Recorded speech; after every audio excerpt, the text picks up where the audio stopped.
Hey guys, welcome back. Today we're looking at the DC Multiverse Bullseye Batman by Mcfarlane Toys.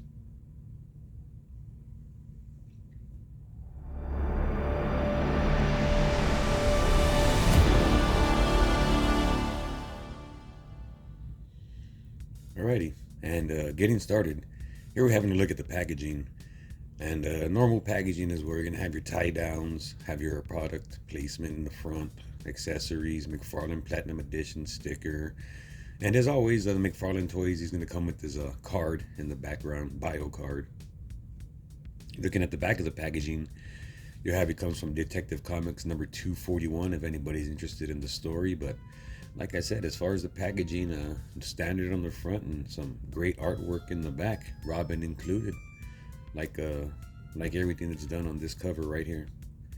Getting into the detailing or a closer look at Batman, you can see he's got some awesome details on him. Got some good wrinkles, got some texture, got some muscle definition, got some pulling on the chest. The paint apps look awesome on this guy. I actually like the paint on the cowl. I like the way the cowl looks. Everything on this Batman is just very all striking to me. As far as the bat goes, you'll see he has a giant bullseye on the cape, and always having an articulated cape is great. Taking a look forward at one last time in detail from the front, what it looks like. Can't imagine how much I enjoy having posable capes. And moving forward, here we have him in the Batman that came in the Batman Bat Raptor pack. I want to say that was exclusive, not exactly sure, but I just threw this guy in to show you the scale wise, the color wise differences. But as far as this Batman goes, Bullseye, I'm talking of. This is the first Batman I just realized that it does not have a bat symbol on him in any way, shape, or form figure wise. And moving on, comparing him to the three Jokers, Commissioner Gordon as Batman and the Detective Comics Batman, you can see the different color variations in belts, whatnot.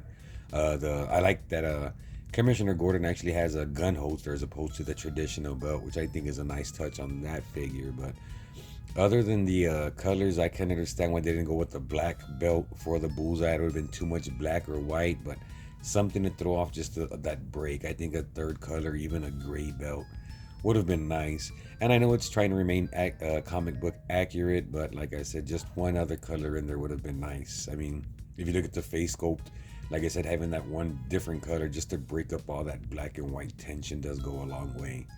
And as far as accessories, the only thing you're gonna get in the box, besides which to me is the most important part, the articulated cape, which is part of the figure, you get the standard batarang and fist that comes with most Batmans and most of the DC McFarlane line. But like I said, moving forward, as far as the cape goes, the reason why I'm real big on cape is the articulation, the amount of posability, and different shots, images, whether it be for your desk, computer area, workstation, your media photography, whatever it is.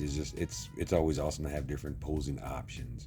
As far as articulation goes, gonna have the standard 90.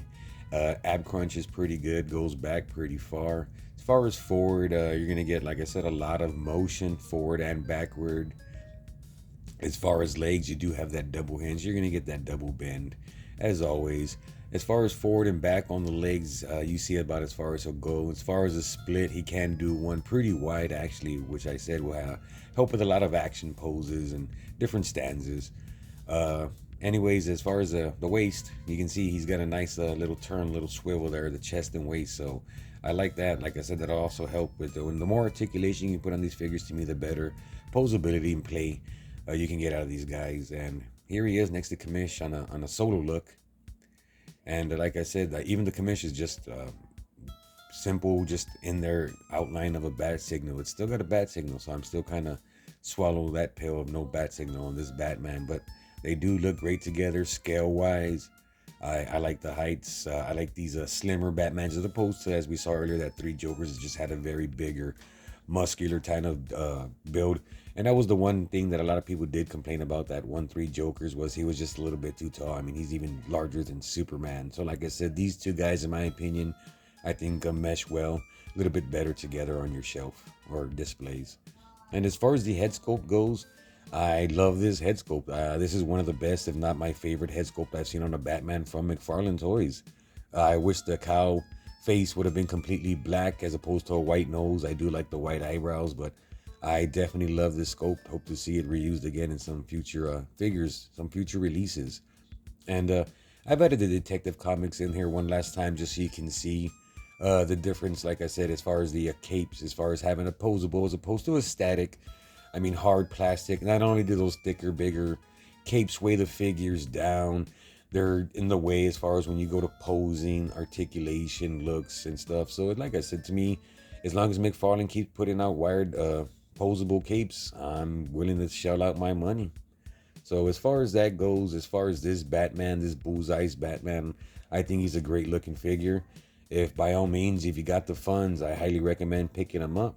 So until next time, guys, as always, like and subscribe, and I'll see you guys around. Laters.